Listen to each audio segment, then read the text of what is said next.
নমস্কার বন্ধুরা, মানবীর রান্নাঘরে আপনাদের সবাইকে স্বাগত জানাই। আশা করি সবাই ভালোই আছেন।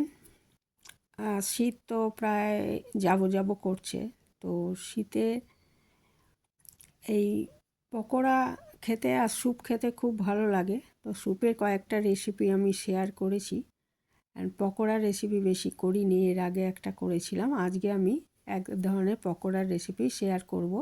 পেঁয়াজ কলি আর আলু দিয়ে পকোড়া খুব ভালো লাগে এটা খেতে। তো এর জন্য আমি নিয়ে নিয়েছি পেঁয়াজ কলি আর কিছু পেঁয়াজ কুচি, একটু আলুর কুচি, লঙ্কা কুচি, আদা কুচি। ইচ্ছে করলে শুধু পেঁয়াজ কলিরও করতে পারেন, তবে আমি আলুটা দিয়েছি, আলুটা দিলে একটু ভালো লাগে খেতে। আর নিয়ে নিয়েছি আমি 3 চামচ মতো চালের গুঁড়ো আর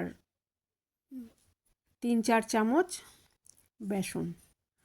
চালের গুঁড়ো দিলে মানে মচমচে ভাবটা বেশি আসে। শুধু বেসনও করা যায়, কিন্তু একটু চালের গুঁড়ো দিলে বেশি ভালো লাগবে, ওই জন্য চালের গুঁড়ো দিয়েছি। এটা নুন দিয়ে ভালো মতো মেখে রেখে দিয়েছিলাম কিছুক্ষণ, 4-5 মিনিট। তারপরে এটার মধ্যে আমি একটু টমেটো সস দিয়ে দিয়েছি। টমেটো সস না থাকলে আমচুর দিতে পারেন, বা এমনি টমেটো দেওয়া যাবে, খুব ছোট করে যদি কেটে নেওয়া হয় দিতে পারেন, তাহলে একটু আলাদা টেস্ট আসবে।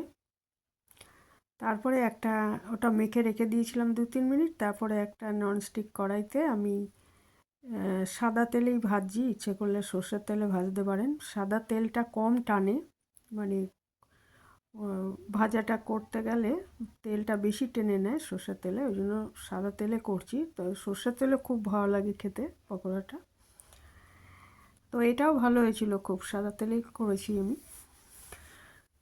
তো এক পিঠ ভালো মতো একটু কম আঁচে ভাজতে হবে, না হলে ভেতরটা কাঁচা রয়ে যাবে। আলু দিয়েছি তো মিডিয়াম টু লো আছে আমি এক পিঠ ভেজে আবার উল্টে আরেক পিঠ ভালো করে ভেজে নিচ্ছি।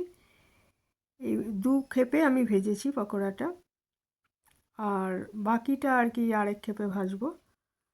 তো এটা 2 পিঠ ভালো মতো ভেজে নিয়ে তারপরে তুলে আবার বাকিটাও ভেজে নিচ্ছি। ব্যাস, তাহলেই আমাদের পকোড়া রেডি।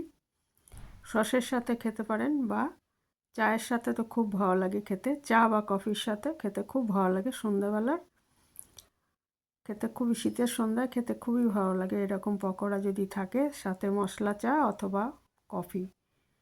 তো এই ছিল আমার আজকের সিম্পল রেসিপি। তো অনেকেই হয়তো বানান এইভাবে, তবুও এটা শেয়ার করলাম। ভালো থাকবেন সবাই।